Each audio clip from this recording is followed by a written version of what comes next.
Shege dan gidan maman Iyabo.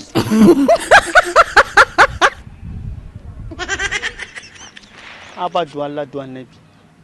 Gaskiya babu amana. Mun ma fi za mu iya daina comedy din ma fa. Shege bai rabe. A sai duwalla aminin mu wanda tana tare da mu. A sai dala subscribe ma ka sai mata duwalla. Haba duwalla. Gaskiya ba amana.